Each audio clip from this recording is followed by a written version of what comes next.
Hello दोस्तों। आज की कहानी है पत्नी के मुंगेरी लाल के सपने। दोस्तों, अब हर सप्ताह सोमवार, बुधवार, शनिवार आपसे मिलेंगे एक नई कहानी के साथ सुबह 11:30 बजे।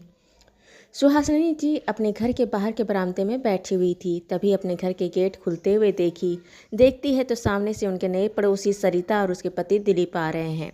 सुहासिनी जी दोनों को देखकर मुस्कुराई और दिलीप और सरिता दोनों सुहासिनी जी को देखकर प्रणाम किए। सुहासिनी जी कही, आइए आइए बैठिए। अपने सामने में रखी कुर्सी को इशारा करते हुए बैठने का इशारा की। दिलीप और सरिता जी दोनों सुहासिनी जी के सामने की कुर्सी पर बैठ गए। दिलीप जी सुहासिनी जी को बोले कि हम आपके नए पड़ोसी हैं, अभी कुछ दिन पहले ही यहाँ शिफ्ट हुए हैं, हम आपसे मिलने आ गए। अब आप ही हमारे पड़ोसी हैं, हमने सोचा आपसे थोड़ा मिलकर जान पहचान कर लें। सुहासिनी जी बोली, बहुत अच्छा किया, मैं आपको देखी थी। दिलीप जी ने कहा कि यह मेरी पत्नी सरिता है। सुहासिनी और पति पत्नी के बीच में थोड़ी बहुत नॉर्मल बातें हुई। दिलीप एक प्राइवेट नौकरी करता था। अपने घर से 10 बजे सुबह निकल जाता तो शाम को सीधे 7 बजे आता। सोमवार से शनिवार तक उसकी यही दिनचर्या थी। उसके पीछे सरिता अपने घर में दिन भर बोर होते रहती। जब उसका मन करता तो या तो दिन को या शाम को वह सुहासिनी जी के पास आकर बैठ जाया करती, लेकिन यह हर दिन का नियम था कि वह सुहासिनी जी के पास जरूर आती। दिन बीत रहे थे। सुहासिनी जी और सरिता के बीच का पड़ोसी का संबंध प्रगाढ़ हो रहा था। दोनों अपनी मन की बातें एक दूसरे से करते, अपना मन हल्का करते। सरिता तो सरिता जो ग्रेजुएट हुई थी, वह हमेशा सुहासिनी जी को कहती, आंटी मैं घर में नहीं बैठने वाली हूँ, मुझे तो नौकरी करना है। इतना पढ़ाई लिखाई क्यों की है? अगर कुछ न करे तो इतना पढ़ाई लिखाई का क्या मतलब? सब तो बेकार है, मुझे तो नौकरी करना है। इतनी पढ़ी लिखी हूँ, मुझ में इतनी काबिलियत है, इतना टैलेंटेड हूँ, अपने स्कूल में टॉपर थी, मुझे तो नौकरी करना है, मैं घर में नहीं बैठ सकती। सुहासिनी जी बोली, हाँ हाँ बिल्कुल करना चाहिए, तैयारी करो और उसके लिए कोशिश करो। सरिता जी कहती, अभी शादी हुए 2 महीना हुए हैं, पति यहाँ नौकरी करते थे इसलिए इनके साथ यहाँ आ गई। ससुराल में तुरंत शादी करके आने के बाद बोलो कि मैं नौकरी करूँगी तो अच्छा नहीं लगता है। अब यहाँ भी आई हूँ तो सोचती हूँ कुछ दिन उनके साथ शांति से रह लो, उसके बाद फिर नौकरी करती हूँ। नहीं तो पति बोलेंगे कि तुम तो मेरा खाने का भी ध्यान नहीं देती और नौकरी करने लगी। सुहासिनी जी बोली कि हाँ हाँ वह तो सही है, अभी कौन सी तुरंत नौकरी मिल रही है। जब तक घर में हो तो मेहनत करो, जब तक नौकरी लगेगी तब तक तुम पति के साथ कुछ अच्छे दिन भी निकाल लोगे। कुछ समय तुम पति पत्नी अच्छे से बिता भी पाओगे। सरिता जी बोली, हाँ आंटी आप ठीक कहते हो। दिन बीते, 7 महीना निकले कि एक दिन सरिता जी सुहासिनी जी को बोली कि आंटी जी मैं प्रेग्नेंट हूँ। सुहासिनी जी काफ़ी खुश हुई, आशीर्वाद दी। अब सुहासिनी जी के काम में एक काम की और बढ़ोतरी हो गई कि अब वह सरिता का भी देखभाल करती। वह कहती कि सरिता तुम अपने घर से, अपने ससुराल वाले से दूर रहती है, यहाँ जो कुछ भी है वह मैं ही हूँ। तुम्हें जब भी कुछ मेरा ज़रूरत या मदद लगे तो मुझे बोलना, और मुझे जितना समझ में आएगा मैं तुम्हारी मदद करूँगी। सरिता भी खुश हो गई, चलो बाहर में रहकर कोई अपना सा मिल गया, यह भी क्या काम है। 9 महीने बाद उसे एक बेटा हुआ। बेटा होने के बाद वह उसमें पीजी हो गई, लेकिन इस सब के बाद भी अपने बच्चों के परवरिश उसका लालन पालन करने के बीच में भी वह सुहासिनी जी को कहते रहती, मैं घर में नहीं बैठूंगी। आंटी जी अभी मेरा बच्चा छोटा है, अभी दूध पीता बच्चा है, घर में किसके भरोसे छोड़ूंगी? कोई देख रेख करने वाला नहीं है, कोई रखने वाला नहीं है। बच्चा थोड़ा सा बड़ा हो फिर मैं नौकरी करूंगी। मैं घर में नहीं बैठ सकती आंटी जी। सुहासिनी जी बोलती, हाँ हाँ बिल्कुल नौकरी करना बेटा, अपने जीवन में एक मकसद में काम करना बहुत ज़रूरी है। तेरा मन है तो बिल्कुल करना। बच्चों को परवरिश होते रही 2 साल और निकल गए। इतने में फिर से एक बच्चे के आने की आहट हुई। सरिता जी दूसरी बार प्रेग्नेंट थी। 9 महीने बाद फिर से वह दूसरे बच्चे की माँ बनी। उसके परवरिश में वह फिर से बिजी हो गई, लेकिन इनके बीच में उसका हमेशा रटा रटाया गाना सुहासिनी जी के सामने चलता रहता, आंटी जी मैं घर में नहीं बैठूंगी, मेरा बच्चा अभी छोटा है, मुझे उसकी परवरिश करनी है, पर मैं नौकरी करूंगी, मैं घर में नहीं बैठ सकती।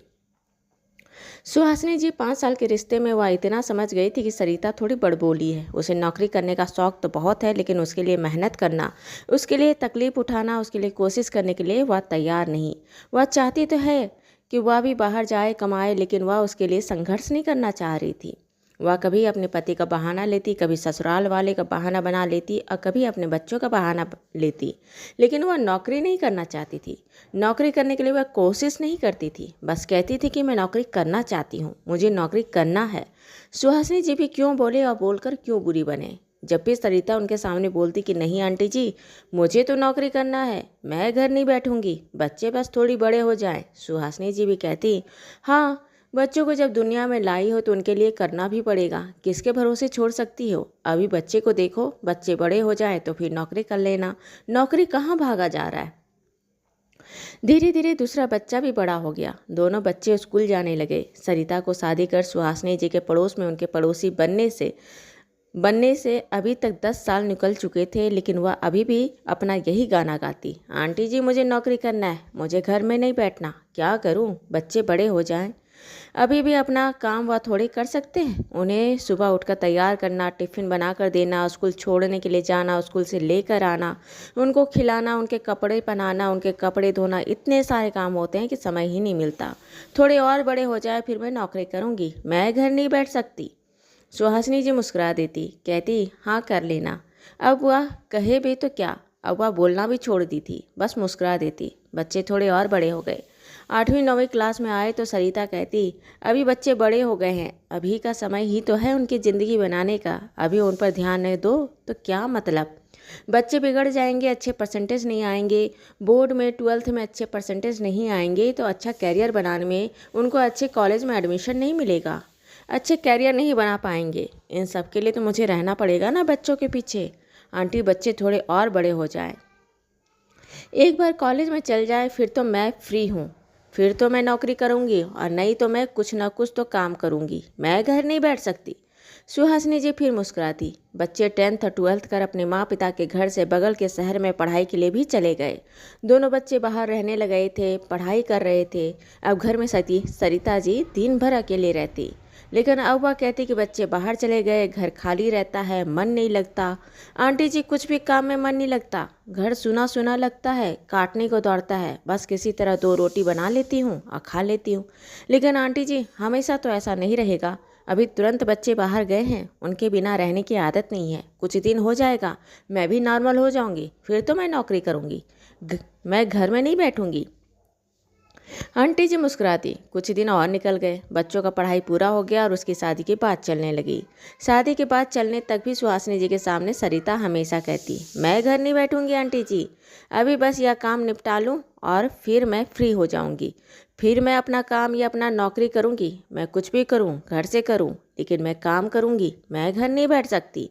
बेटे की शादी हो गई, बेटी की शादी हो गई। उसके बाद वह सुहासिनी जी को कहती, आंटी जी दोनों बच्चे की शादी करके तो मैं फ्री हो गई, अब मुझे किसी चीज़ का टेंशन नहीं है, अब तो मैं काम करूंगी, अब मैं घर नहीं बैठ सकती। अब सुहासिनी जी भी काफ़ी बूढ़ी हो चुकी थी, थोड़ा ऊंचा सुनने लगी थी, लेकिन अभी भी सप्ताह में 1-2 बार सरिता जी उनके पास आकर बैठ जाती और बातें करती थी। अब वह भी नाती पोतों वाली हो गई थी, अपने बच्चों को खिला रही थी। शुरू से हमेशा नौकरी करने की चाह बात करने वाली सरिता जी उनके सामने, उनकी ज़िंदगी बस ऐसे ही निकल गई। नौकरी करने का मुंगेरी लाल के सपने देखने वाली सरिता जी का जीवन ऐसे ही निकल गया।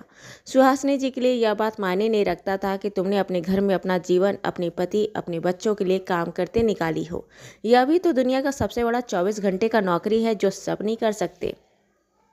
लेकिन उसके बाद भी तुम जो नौकरी करने की खुद की ख्वाहिश रखती थी, तुमने उस सपने को पूरा करने के लिए तुमने क्या किया? हमेशा बहाना बनाया और कुछ नहीं किया। खुद मुंगेरी लाल के सपने देखती रही और उसके पीछे जीवन काटते रही।